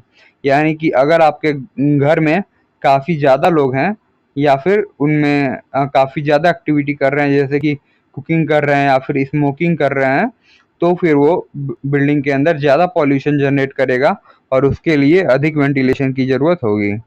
तो ये थे आपके कुछ फैक्टर्स जो कि वेंटिलेशन को अफेक्ट करते हैं। अब बात करें कि वेंटिलेशन की क्या-क्या फंक्शनल रिक्वायरमेंट है। तो ventilation should remove excess heat from indoor space to maintain a comfortable temperature for occupant. यानी कि आपका जो वेंटिलेशन है उसको एक्सेस हीट को रिमूव करना चाहिए ताकि जो आपका इंडोर स्पेस है वो कंफर्टेबल टेम्परेचर को मेंटेन किए रहे ऑक्यूपेंट्स के लिए। इसको मॉइस्चर को एलिमिनेट करना चाहिए जो कि कुक, बाथ और ब्रीथिंग से जनरेट हो रही है, ताकि डैम्पनेस और फंगल ग्रोथ को रोका जा सके। जो आपका जो वेंटिलेशन है इसको स्मोक, डस्ट, बैड ऑडर्स और हार्मफुल गैसेस जैसे इम्प्योरिटीज़ को रिमूव करना चाहिए ताकि हेल्दी एयर क्वालिटी मेंटेन किया जा सके। इसके अलावा जो आपका वेंटिलेशन है इसको इंश्योर करना चाहिए कि इसमें फ्रेश एयर की कंटिन्यूअस सप्लाई हो सके, ताकि जो कि जिसमें ऑक्सीजन ज़्यादा हो ताकि ब्रीथिंग और कंफर्ट में आसानी हो सके। नेक्स्ट है आपका movement of air inside the building should be gentle and uniform to avoid any feeling of suffocation और स्टिफनेस। नेक्स्ट है आपका ventilation must help in controlling indoor air temperature and velocity as per seasonal comfort requirement. आपका जो ventilation है इसे help करना चाहिए ताकि इंडोर एयर टेम्परेचर को कंट्रोल किया जा सके और उसकी वेलोसिटी को as per seasonal comfort requirement, यानी कि जैसे हमारे सीजनल कंफर्ट की रिक्वायरमेंट होती है उसके according. Mechanical ventilation system should operate quietly, avoid causing noise disturbance. जो आपका मैकेनिकल वेंटिलेशन सिस्टम है इसे शांति से ऑपरेट करना चाहिए ताकि नॉइज डिस्टर्बेंस का जो कारण है उसको अवॉइड किया जा सके। बात करें हमारे वेंटिलेशन कौन कौन से टाइप्स के होते हैं, तो ये ब्रॉडली हमारे दो टाइप्स के इसको कैटेगराइज किया गया है। पहला है आपका नेचुरल वेंटिलेशन। नेचुरल वेंटिलेशन क्या होता है? In the system of ventilation use is made of doors, windows, ventilators and skylight to make the room properly ventilated. यानी कि नेचुरल वेंटिलेशन सिस्टम में हम लोग डोर, विंडो, वेंटिलेटर्स और स्काईलाइट्स का यूज करते हैं ताकि हमारा रूम प्रॉपरली वेंटिलेटेड रहे। ये सिस्टम स्मॉल बिल्डिंग्स में यूजफुल है और इसे बड़े ऑफिसेस, थिएटर्स और ऑडिटोरियम्स में इसे अडॉप्ट नहीं किया जा सकता। The location, size and type of window play a great role in imparting natural ventilation to the room. इसमें जो आपका विंडोज़ और डोर्स का साइज, टाइप और लोकेशन है वो एक काफ़ी इम्पोर्टेंट रोल प्ले करता है कि हमारा कितनी अच्छे से हमारा वेंटिलेशन होगा। It is found that window ventilation with a combination of radiator, deflector and exhaust can give better result। ऐसा ये जनरली देखा गया है कि अगर हम विंडो वेंटिलेशन के साथ रेडिएटर, डिफ्लेक्टर और एग्जॉस्ट का हम लोग कॉम्बिनेशन यूज़ करें तो फिर हमें काफ़ी बेटर रिजल्ट देखने को मिलते हैं। This type of ventilation depend on the direction of wind. ये जो वेंटिलेशन का टाइप है ये विंड की डायरेक्शन पर डिपेंड करता है और इसमें काफ़ी डिफ़िकल्टी होती है कि हम लोग एयर के एंट्री को कंट्रोल कर सकें जिसमें स्मोक और डस्ट भी शामिल होते हैं। नेक्स्ट है आपका मैकेनिकल या फिर आर्टिफिशियल वेंटिलेशन। ये क्या होता है, इसमें क्या क्या इन्वॉल्व होता है? Use of power device such as fan, blower, exhaust duct और HVAC system to control air movement. इसमें आपका फैंस, ब्लोअर, एग्जॉस्ट डक्ट और HVAC सिस्टम इंक्लूड होता है जो कि एयर मूवमेंट को कंट्रोल करने का काम करता है। ये वहाँ पर यूज किया जाता है जहाँ पर नेचुरल वेंटिलेशन प्रॉपर सही नहीं होगा, जैसे कि basements, enclosed buildings, auditorium, hospitals और लार्ज कमर्शियल स्पेस। इन सब में मैकेनिकल वेंटिलेशन का यूज आपका किया जाता है। जो आपके मैकेनिकल वेंटिलेशन होते हैं ये बेटर एयर कंट्रोल प्रोवाइड करते हैं एयर वॉल्यूम के ऊपर, डायरेक्शन के ऊपर, टेम्परेचर के ऊपर और क्वालिटी के ऊपर। अब बात करें कि हमारे कौन कौन से टाइप्स के आर्टिफिशियल वेंटिलेशंस होते हैं, तो उनमें सबसे पहले आपका आता है एग्जॉस्ट वेंटिलेशन सिस्टम। ये काफ़ी सिंपल होते हैं और कॉमनली यूज किए जाते हैं बाथरूम्स में, किचन्स में और टॉयलेट्स में। ये गर्मी को, मॉइस्चर को और आपका जो खराब एयर है इसको बाहर करते हैं फैंस के थ्रू। नेक्स्ट है आपका supply ventilation system. Exhaust ventilation system में क्या होता था, ये वो एयर को बाहर निकालते थे, लेकिन सप्लाई वेंटिलेशन सिस्टम में क्या होगा कि ये फ्रेश एयर को रूम के अंदर एंटर करेंगे फैंस, ब्लोअर्स के थ्रू और पॉजिटिव प्रेशर को अंदर की साइड मेंटेन करेंगे। नेक्स्ट आपका आता है बैलेंस सिस्टम, जिसमें एग्जॉस्ट और सप्लाई दोनों का कॉम्बिनेशन होता है। ये क्या होता है, ये कंट्रोल और यूनिफॉर्म वेंटिलेशन प्रोवाइड करता है पूरी बिल्डिंग के अंदर। नेक्स्ट है आपका एयर कंडीशनिंग सिस्टम। ये often integrated ventilation, heating and cooling function. इसमें आपके वेंटिलेशन, हीटिंग और कूलिंग फंक्शन भी इंटीग्रेट होते हैं, मिले होते हैं। ये एयर को फिल्टर करते हैं, ह्यूमिडिटी को कंट्रोल करते हैं और एक कांस्टेंट टेम्परेचर को मेंटेन करने का काम करते हैं। ये आप देख पा रहे हैं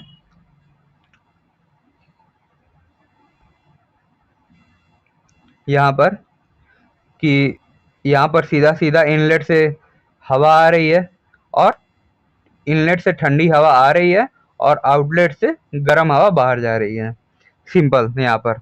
लेकिन अगर यही हम लोग यहाँ पर रेडिएटर, एग्जॉस्ट और डिफ्लेक्टर इन सब का यूज करें तो यहाँ पर हमारे बिल्डिंग को काफ़ी अच्छे से नेचुरल वेंटिलेशन मिल जाएगा।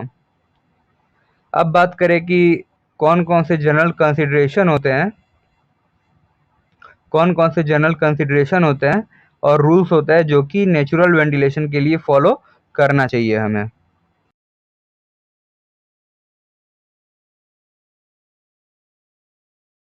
आपका सवाल आता है ओरिएंटेशन ऑफ बिल्डिंग, यानी कि हमारे बिल्डिंग की ओरिएंटेशन कैसी होनी चाहिए। Building should be oriented in such a way that it face the prevailing wind direction to take maximum advantage of natural air flow. यानी कि आपके बिल्डिंग का ओरिएंटेशन ऐसा होना चाहिए कि इसका फेस बिल्डिंग के एयर फ्लो की तरफ रहे और यह मैक्सिमम से मैक्सिमम नेचुरल एयर फ्लो का जो एडवांटेज है वो ले सके। उसके बाद आपका आता है size and location of openings, यानी कि हमारे ओपनिंग्स की क्या साइज और लोकेशन होनी चाहिए। तो window, door and ventilators should be adequately sized and strategically located on opposite walls to promote cross ventilation। यानी कि अगर हम ये बिल्डिंग का आपने टॉप व्यू प्लान बनाया प्लान, तो यहाँ पे अगर हमारा एयर फ्लो इस डायरेक्शन में फ्लो कर रहा है, अगर हमारा एयर फ्लो इस डायरेक्शन में फ्लो कर रहा है, तो फिर हमें यहाँ पर एक तो यहाँ पर विंडो लगानी चाहिए और दूसरी यहाँ पर अपोजिट साइड में, ताकि वेंटिलेशन अच्छे से रहे। अगर ये हम अगर हम इसके अपोजिट में नहीं देंगे, अगर हम कहीं साइड में दे देंगे, तो फिर हमारा वेंटिलेशन काफ़ी लो हो जाएगा, इसकी एफिशिएंसी। नेक्स्ट आपका cross ventilation. For effective natural ventilation, each room should have openings on at least 2 opposite or adjacent wall to allow air to flow freely। यानी कि आपका हर एक जो रूम है उसमें आपकी जो ओपनिंग्स है वो कम से कम 2 होनी चाहिए और वो दोनों अपोजिट डायरेक्शन में होनी चाहिए, ताकि एयर फ्लो को फ्रीली मेंटेन किया जा सके। नेक्स्ट है आपका window height and placements। Window height and placement। Windows should be placed at height that allow entry to fresh air and exit of warm air। Higher openings help in removing hot stale air। यानी कि आपका जो window है वो ऐसी height पर placed होना चाहिए ताकि फ्रेश एयर एंटर कर सके और जो आपका गर्म एयर है, हॉट एयर है, वो बाहर निकल सके। अगर आपकी ओपनिंग्स हाई होंगी तो वो हॉट और स्टेल एयर को रिमूव करने में काफ़ी हेल्प करने वाली है। नेक्स्ट है आपका internal layout. Internal partition and wall should not obstruct air flow. यानी कि अगर हम अपने बिल्डिंग में पार्टीशन वॉल्स दे रहे हैं तो फिर वो एयर फ्लो को ऑब्स्ट्रक्ट नहीं करना चाहिए। ओपन लेआउट और use of lower partition can enhance ventilation. अगर आपका लेआउट ओपन होगा या फिर अगर हम लोअर पार्टीशन यानी कि झिर्रीदार पार्टीशंस दे रहे हैं तो वो वेंटिलेशन को इनहेंस करने का काम करेगा। नेक्स्ट है आपका बिल्डिंग स्पेसिंग। बिल्डिंग स्पेसिंग क्या होता है? Adequate spacing between adjacent buildings should be provided to allow unobstructed wind movement and avoid stagnant air zones। यानी कि आपकी एडजेसेंट बिल्डिंग्स यानी कि दो पास की बिल्डिंग्स के बीच कम से कम कुछ एयर मूवमेंट के लिए गैप होना चाहिए, ताकि स्टैगनेंट एयर जोन्स को अवॉइड किया जा सके और हमारा जो विंडो का मूवमेंट हो वो ऑब्स्ट्रक्ट ना हो। नेक्स्ट है आपका use of courtyard and shaft. यानी कि कोर्टयार्ड और शाफ्ट का use. Central courtyard and vertical shaft enhance air circulation. जो आपकी सेंट्रल कोर्टयार्ड होती हैं और वर्टिकल शाफ्ट होती हैं वो एयर सर्कुलेशन को इनहेंस करती हैं, specially in dense urban structures. Next है आपका रूफ सीलिंग डिज़ाइन। यानी कि हमारे रूफ सीलिंग की डिज़ाइन का भी नेचुरल वेंटिलेशन पर इफेक्ट पड़ता है। प्रोवाइडिंग वेंटिलेटिंग रिजेस और roof ventilators help in removing hot airs from the upper portion of the room. अगर हम लोग रूफ वेंटिलेशन रिच या फिर रूफ वेंटिलेशन प्रोवाइड कर रहे हैं तो यह हॉट एयर को रूम के अपर पोर्शन से रिमूव करने में हेल्प करता है। नेक्स्ट है आपका minimum opening area. Total area of window openings should not be less than 15%। यानी कि जो आपका टोटल एरिया है विंडो का, आपका जो विंडो की ओपनिंग है वो टोटल एरिया के 15% से कम नहीं होनी चाहिए। ऑफ द फ्लोर एरिया, वो 15% फ्लोर एरिया से कम नहीं होनी चाहिए, ताकि सफिशिएंट वेंटिलेशन को इंश्योर किया जा सके as per national building code. Next है आपका एक वेंटिलेटर के क्या क्या फंक्शंस होते हैं। तो सबसे पहला removal of hot airs. Ventilator help in removing hot air that accumulate near the ceiling, thereby reducing indoor temperature. Ventilator क्या करता है कि हॉट एयर को रिमूव करता है जो कि सीलिंग्स के पास में जाके इकट्ठी होती हैं, ताकि इंडोर टेम्परेचर को रिड्यूस किया जा सके। नेक्स्ट है आपका इम्प्रूव एयर सर्कुलेशन। ये फ्रेश आउटडोर एयर को अलाउ करता है रूम के अंदर एंटर करने में, ताकि नेचुरल एयर सर्कुलेशन और इंडोर एयर क्वालिटी को इम्प्रूव किया जा सके। नेक्स्ट है आपका elimination of moisture and odours. Elimination of moisture and odours, ये ये हेल्प करता है ह्यूमिडिटी को एक्सपेल करने में, बाहर निकालने में, कम करने में bad odours and fumes, specially from kitchens, bathrooms and toilets.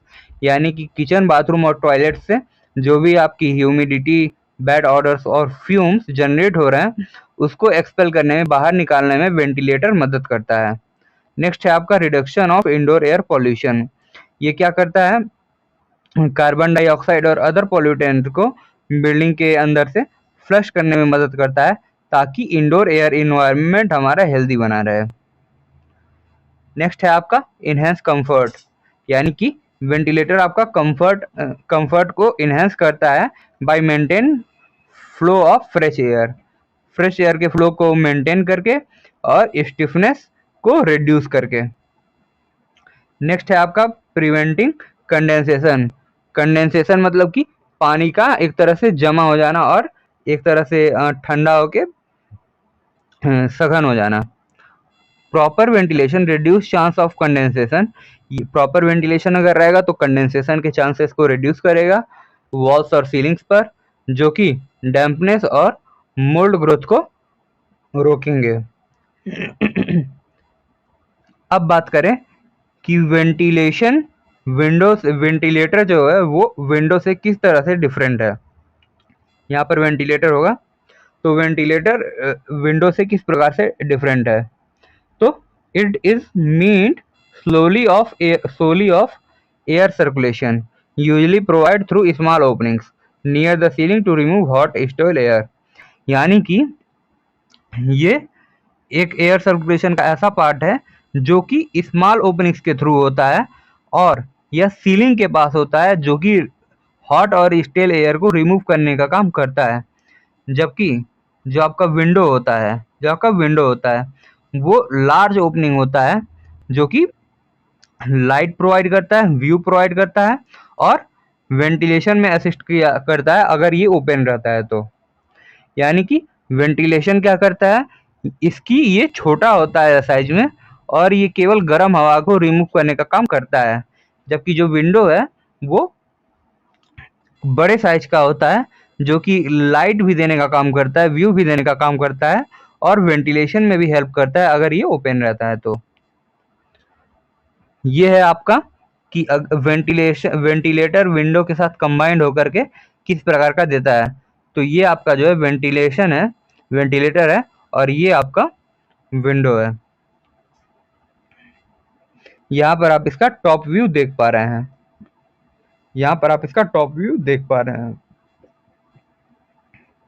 अब बात करें एयर कंडीशनिंग क्या होती है। तो air conditioning is the process of controlling temperature, humidity, air purity, and air motion within a confined space to provide human comfort or specific environment conditions। यानी कि आपका जो एयर कंडीशनिंग होता है ये एक ऐसा प्रोसेस है जो कि टेम्परेचर, ह्यूमिडिटी, एयर प्योरिटी और एयर मोशन को कंट्रोल करता है एक कन्फाइंड स्पेस के अंदर, टू प्रोवाइड ह्यूमन कंफर्ट और स्पेसिफिक इन्वायरमेंट कंडीशंस। जो आपका एयर कंडीशनिंग सिस्टम होता है इसमें फिल्टर्स इंक्लूड होते हैं, जो कि डस्ट, पॉल्यूशन, बैक्टीरिया और अदर एयरबोर्न कंटेमिनेंट्स को वो रिड्यूस करने का काम करते हैं, रिमूव करते हैं। It helps protect sensitive equipment. ये सेंसिटिव इक्विपमेंट और मटेरियल्स को प्रोटेक्ट करने का काम करता है, like electronics and pharmaceuticals. Electronics और फार्मास्यूटिकल्स जो होते हैं वो एक कूल टेम्परेचर में अच्छे से वर्क करते हैं, तो अगर हॉट टेम्परेचर होगा तो वो खराब हो जाएंगे, तो वो उनको प्रिवेंट करने में मदद करता है।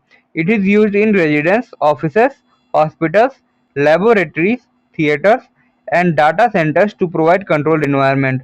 ये इन सब में यूज किए जाते हैं ताकि कंट्रोल इन्वायरमेंट प्रोवाइड कर सकें। बात करें कि एयर कंडीशनिंग की क्या क्या ऑब्जेक्टिव्स हैं। तो सबसे पहला ऑब्जेक्टिव है it maintains a comfortable indoor temperature regardless of outside weather.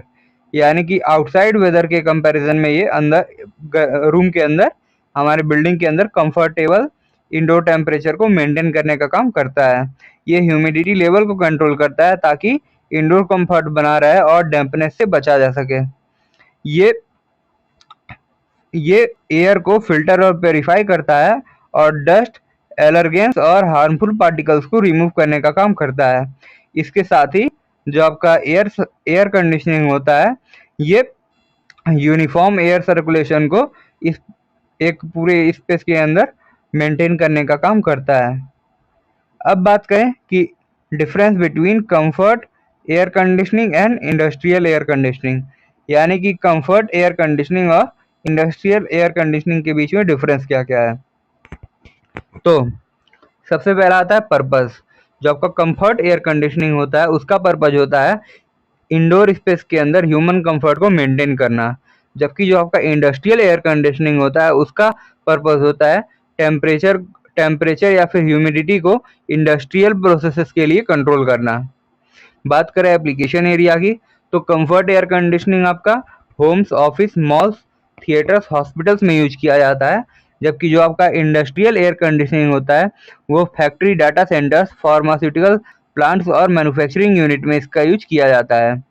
बात करें अगर टेम्परेचर रेंज की, तो कंफर्ट एयर कंडीशनिंग में आपका टेम्परेचर 22 से 26 डिग्री होता है और इंडस्ट्रियल एयर कंडीशनिंग में ये प्रोसेस के अकॉर्डिंग ये अलग अलग होता है, वाइडली डिपेंड करता है। 10 डिग्री सेंटीग्रेड से कम भी हो सकता है और 35 डिग्री सेंटीग्रेड से ज़्यादा भी ये हो सकता है। ये प्रोसेस पर डिपेंड करेगा। नेक्स्ट आता है ह्यूमिडिटी कंट्रोल। तो कंफर्ट एयर कंडीशनिंग के लिए ह्यूमिडिटी कंट्रोल 30 से 60% होना चाहिए, जबकि इंडस्ट्रियल एयर कंडीशनिंग के लिए प्रिसाइज कंट्रोल नीड होता है as per process requirement. Next है आपका एयर क्वालिटी फोकस। तो कंफर्ट एयर कंडीशनिंग के लिए जो फोकस होता है वो क्लीन, ऑर्डरलेस और फ्रेश एयर पर होता है ऑक्यूपेंट्स के लिए, वहाँ पे रहने वालों के लिए। जबकि इंडस्ट्रियल में क्या होता है कि जो फोकस होता है वो dust free, process safe air, dust free और प्रोसेस सेफ एयर, जो कि इंक्लूड होता है क्लीन रूम्स में। नेक्स्ट है आपका ऑपरेशन आवर्स। ये generally limited to occupancy hours, और जबकि इंडस्ट्रियल में क्या होता है ये 24 घंटे 7 दिन चलता है ताकि production need, as per production need. अब बात करें कि different types of air conditioning कौन कौन से हैं। तो इसमें सबसे पहला आता है आपका residential air conditioning. It is used in homes to provide thermal comfort and fresh air of residents. इसका यूज कहाँ किया जाता है? घरों में किया जाता है ताकि थर्मल्स और फ्रेश एयर कंडीशनिंग को रेजिडेंट्स के लिए मेंटेन किया जा सके। इसमें जो कॉमन सिस्टम इंक्लूड होते हैं वो होते हैं विंडो यूनिट्स, स्प्लिट एसी और इन्वर्टर बेस्ड सिस्टम। नेक्स्ट है आपका commercial air conditioning. It is used in office, mall, showrooms to maintain comfort for workers and visitors. Centralised या VRF system are typically used for effecting efficient zoning and control. इसमें centralised या फिर VRF system use किया जाता है ताकि efficient zoning और control बना रहे। नेक्स्ट आपका आता है इंडस्ट्रियल एयर कंडीशनिंग। इसमें क्या होता है, ये कंट्रोल करता है टेम्परेचर और ह्यूमिडिटी को मशीनरी, प्रोडक्ट्स और वर्कर की सेफ्टी के लिए। Systems are often large scale and integrated with process cooling temperature. जो सिस्टम होते हैं वो काफ़ी बड़े स्केल पर होते हैं इसमें, और इसमें कूलिंग रिक्वायरमेंट्स का प्रोसेस भी इंक्लूड होता है। नेक्स्ट है आपका institutional air conditioning. It is installed in school, college and government buildings for comfort and productivity. इसे स्कूल, कॉलेज और गवर्नमेंट बिल्डिंग में कंफर्ट और प्रोडक्टिविटी के लिए इंक्लूड करते हैं, इंस्टॉल करते हैं। इसको डिज़ाइन किया जाता है एनर्जी एफिशिएंसी और लो मेंटेनेंस के लिए पब्लिक यूज एरिया में। अगला है आपका हॉस्पिटैलिटी एंड एंटरटेनमेंट। ये गेस्ट या फिर मरीजों को होटल से कंफर्ट देता है, होटल्स, रेस्टोरेंट, थिएटर्स और इवेंट वेन्यूज में, इसके साथ ही हॉस्पिटल्स में भी। या कंफर्ट देने का काम करता है मरीजों को। Aesthetic design and noise free operation are important feature of such system. इसके लिए एस्थेटिक डिज़ाइन और noise free operation important feature होता है इस तरह के सिस्टम्स के लिए। नेक्स्ट है आपका डाटा सेंटर और IT facilities. It it ensure precise temperature and humidity control to protect server and equipment. यानी कि इसमें प्रिसाइज टेम्परेचर और ह्यूमिडिटी कंट्रोल किया जाता है ताकि सर्वर और इक्विपमेंट हमारे प्रोटेक्ट रह सकें। रिडेंसी एंड कंटिन्यूअस कूलिंग आर की टू प्रिवेंट डाटा लॉस और ओवरहीटिंग। जो आपकी रिडेंडेंसी और कंटिन्यूअस कूलिंग है वो डाटा लॉस और ओवरहीटिंग को प्रिवेंट करने का काम करती है। नेक्स्ट है आपका mixed use buildings. It caters to building with residential, commercial and recreational areas। ये कौन से बिल्डिंग्स में यूज किया जाता है? रेजिडेंशियल में, कॉमर्शियल में और रिक्रिएशनल एरियाज में इसका यूज किया जाता है। Zoning and loading based control are used for efficient energy use. जो आपकी जोनिंग या फिर लोड बेस्ड कंट्रोल होती है, यहाँ की जहाँ पे ज़्यादा लोड होगा वहाँ पे अधिक देना है, तो उस तरह से यह एनर्जी एफिशिएंसी को इम्प्रूव करने का काम करता है। अगला है आपका स्पेशलाइज्ड इन्वायरमेंट में। It maintain strict environmental condition in lab, clean rooms and pharma units. ये आपका मेंटेन करता है स्ट्रिक्ट इन्वायरमेंट कंडीशन को लैब्स में, क्लीन रूम्स में और फार्मा यूनिट्स में। HEPA filtration, humidity control and contamination prevention are essential. इसमें ये सब इसेंशियल होता है, ज़रूरी होता है। बात करें अगर हिस्टोरिकल बिल्डिंग्स की, तो ये इंडोर कंफर्ट को प्रोवाइड करता है विदाउट डैमेज हुए बिल्डिंग के स्ट्रक्चर या फिर एस्थेटिक उसकी सुंदरता को। डक्टलेस और concealed system are use to preserve architectural integrity. इसमें डक्टलेस या फिर कंसील्ड सिस्टम का यूज किया जाता है ताकि इसका आर्किटेक्चरल व्यू बना रहे, वो डैमेज ना हो। अब बात करें कि एकॉस्टिक्स क्या होता है। Acoustic is the science of sound that deals with how sound is produced, travel and is heard. Acoustic का मतलब होता है एक ऐसा साइंस, एक ऐसा विज्ञान साउंड का जो कि ऐसे डील करता है कि साउंड किस प्रकार से प्रोड्यूस हो रहा है, किस प्रकार से ट्रेवल कर रहा है और उसे किस प्रकार से सुना जा रहा है। बिल्डिंग डिज़ाइन के अंतर्गत it focused on creating best possible condition for hearing and producing sound clearly.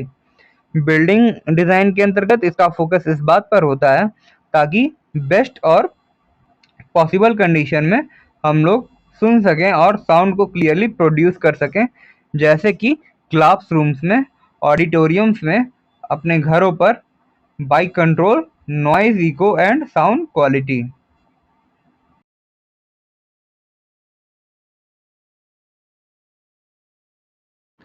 अब बात करें प्रिंसिपल ऑफ की, यानी कि एकॉस्टिक्स के कौन कौन से प्रिंसिपल हैं। तो noise is non periodic and irregular sound of short duration that cause discomfort. यानी कि जो आपका नॉइज होता है, शोर होता है, वो नॉन पीरियोडिक होता है और इरेगुलर साउंड होता है शॉर्ट ड्यूरेशन के लिए, जो कि डिस्कम्फर्ट का कारण बनता है। So acoustic design should include soundproofing materials like dense walls and sealed doors to reduce it। इसलिए एकॉस्टिक डिज़ाइन को इंक्लूड करना चाहिए साउंड प्रूफिंग मटेरियल्स के लिए, ताकि जैसे डेंस वॉल्स और sealed doors to reduce it.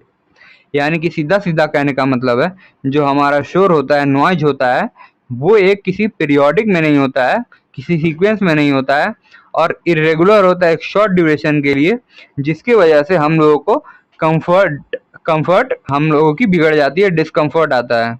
इसलिए जो एकॉस्टिक डिज़ाइन है उसमें साउंड प्रूफिंग मटेरियल जैसे कि डेंस वॉल और सील डोर्स का यूज करना चाहिए ताकि वो शोर को रिड्यूस कर सके।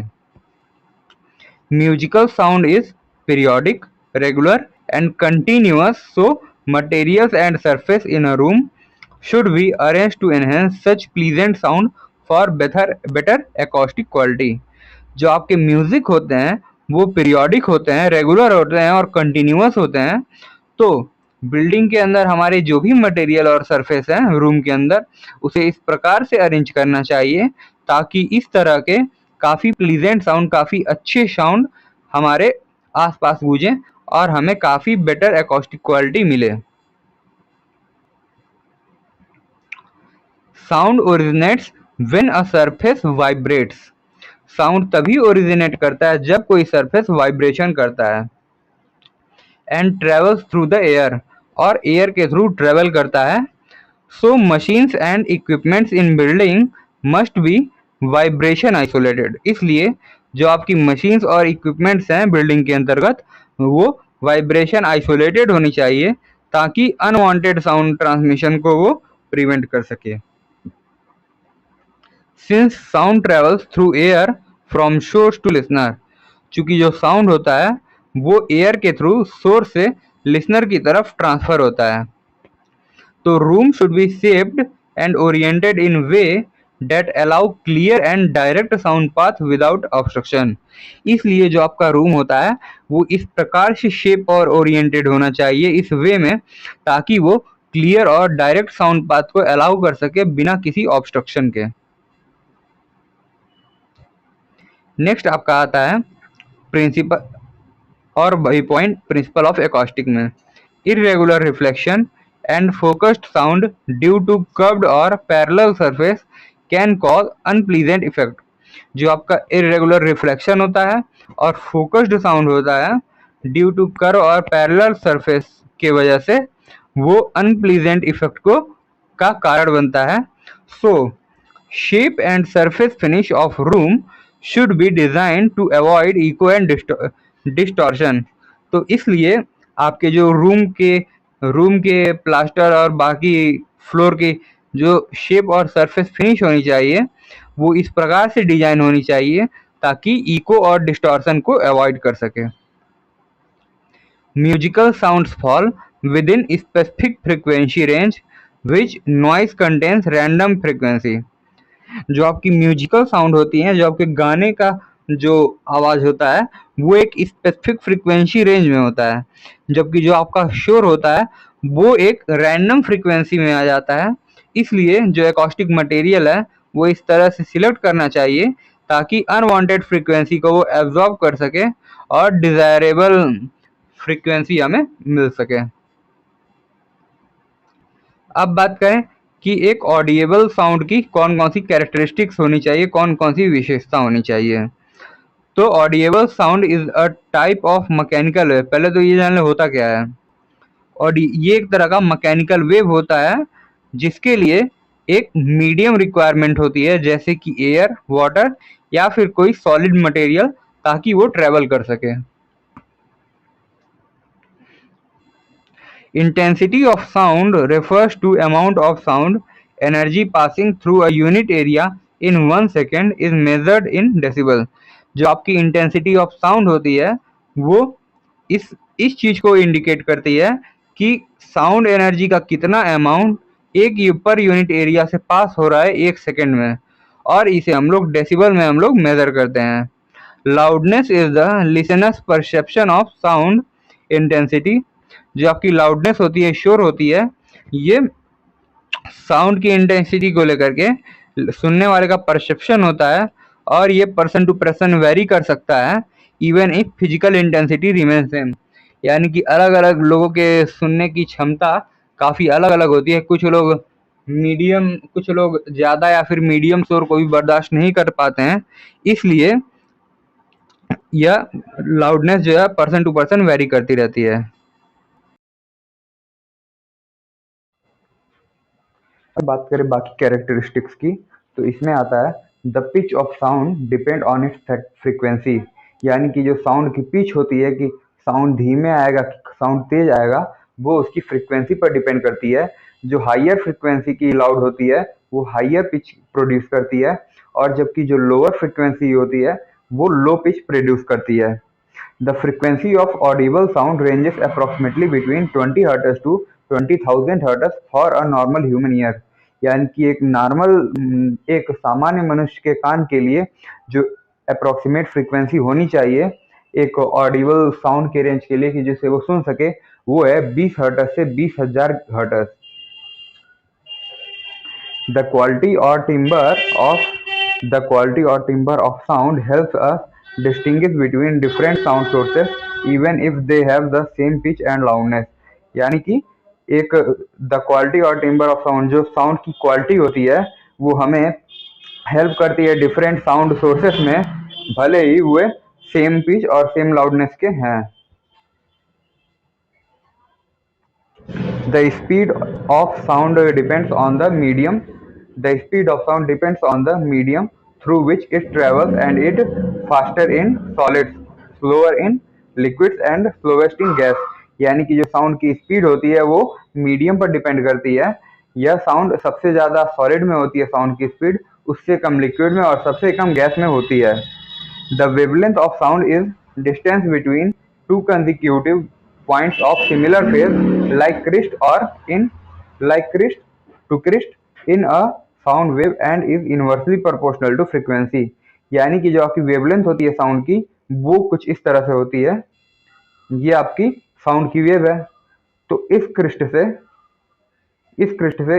के बीच की जो डिस्टेंस होती है वो आपकी वेवलेंथ कहलाती है, और यह फ्रीक्वेंसी के इन प्रोपोर्शनल होती है, इनवर्सली प्रोपोर्शनल होती है।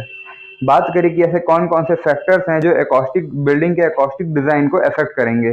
तो पहला है आपका रूम शेप एंड साइज, यानी कि रूम का शेप और साइज जैसा रहेगा वो फैक्टर्स बिल्डिंग के डिज़ाइन को अफेक्ट करेगा। The shape and size of room influence how sound waves reflect. यानी कि शेप एंड साइज जैसी होगी वो ये डिपेंड करेगा कि साउंड वेव कैसे रिफ्लेक्ट करेगी, कैसे कंसंट्रेट करेगी या फिर स्कैटर करेगी, बिखरेगी। Irregular shapes with proper proportions helps avoid echo and sound distortion. यानी कि जो इर्रेगुलर शेप होती है लेकिन प्रॉपर प्रोपोर्शनल के साथ, वो इको और साउंड डिस्टॉर्शन को अवॉइड करने का काम करती है। अगला फैक्टर है आपका बिल्डिंग मटेरियल। जो भी हमारे वॉल, सीलिंग्स और फ्लोर्स में मटेरियल्स यूज हो रहे हैं वो साउंड बिहेवियर को अफेक्ट करते हैं। जो आपका हार्ड सरफेस होता है वो साउंड को रिफ्लेक्ट करता है, जबकि जो सॉफ्ट और पोरस सरफेस होता है वो एब्जॉर्ब करता है, जो कि एकॉस्टिक क्वालिटी को इम्प्रूव करने का काम करता है। बात करें लोकेशन ऑफ नॉइज सोर्स की, तो जो बिल्डिंग नियर रोड्स, इंडस्ट्रीज और mechanical rooms are expose to more external noise requiring better insulation and noise control measures. यानी कि जो बिल्डिंग्स आपकी रोड, इंडस्ट्री या फिर मैकेनिकल इंडस्ट्रीज के पास होती हैं, वे रूम्स उसमें अधिक सबसे ज़्यादा नॉइज जनरेट होता है, इसलिए उन जगहों पर बेटर साउंड इंसुलेशन और नॉइज कंट्रोल अपनाया जाता है। बात करें अगर बैकग्राउंड नॉइज लेवल की, तो existing ambient noise is an in a building affect how well speech or music can be heard, so space is high background need extra acoustic treatment। यानी कि जो आपका एग्जिस्टिंग एम्बियंट नॉइज है किसी building में, वो अफेक्ट करता है कि कितने अच्छे से स्पीच या फिर म्यूजिक हमें सुनाई देगा। इसलिए space with high background noise need extra acoustic treatment. यानी कि जो हाई बैकग्राउंड नॉइज के लिए हमें एक्स्ट्रा स्पेस के साथ और एक्स्ट्रा ट्रीटमेंट करना पड़ेगा। बात करें पर्पस ऑफ द स्पेस की, different functions need different acoustics. यानी कि डिफरेंट जो फंक्शंस होते हैं वो डिफरेंट एकॉस्टिक नीड करते हैं। For example classroom requires speech clarity. यानी कि जब हम लोग क्लासरूम में बैठते हैं तो हमें इसकी रिक्वायरमेंट हो रही है कि जो हमें टीचर बता रहा है वो हमें क्लियर हो, जबकि अगर हम किसी कॉन्सर्ट हॉल में बैठे हैं तो वहाँ पे एक रिफ्लेक्शन और एब्जॉर्प्शन ऑफ म्यूजिक का एकदम बैलेंस दिखना चाहिए। बात करें रूम वॉल्यूम की, तो larger rooms have longer reverberation time. यानी कि जो लार्जर रूम्स होते हैं उनमें लॉन्गर रिवर्बरेशन टाइम होता है, जो कि इको का कारण बनते हैं। इसलिए जो एकॉस्टिक डिजाइन होता है वो ऐसे मटेरियल का होना चाहिए जो इसके इफेक्ट को कंट्रोल कर सके। बात करें ओपनिंग्स की यानी डोर एंड विंडोज की, तो door and window can allow sound to pass through और reflect. So their design, placement and sealings are crucial in aspect planning. यानी कि जो आपके डोर और विंडो होते हैं वो साउंड को पास करने के करते हैं और उसको रिफ्लेक्ट करने का भी हेल्प करते हैं, इसलिए ये भी एक काफ़ी इंपॉर्टेंट रोल प्ले करते हैं। बात करें सरफेस फिनिश और टेक्सचर की, तो smooth and hard surface reflect sound while rough and soft finish absorb और स्कैटर इट। जो आपके स्मूथ और हार्ड सरफेस होते हैं वो साउंड को रिफ्लेक्ट करते हैं, जबकि जो रफ और सॉफ्ट सरफेस होता है वो साउंड को एब्जॉर्ब या फिर स्कैटर करता है, जो कि रूम के अकॉस्टिक परफॉर्मेंस को इन्फ्लुएंस करता है। अभी हम इसके बाद से आपके अगले वीडियो लेक्चर्स में पढ़ेंगे। तब तक हम इसका ये दूसरा पार्ट आएगा, तब तक आप चैनल पर बने रहें, जल्द इसका दूसरा पार्ट आने वाला है। धन्यवाद।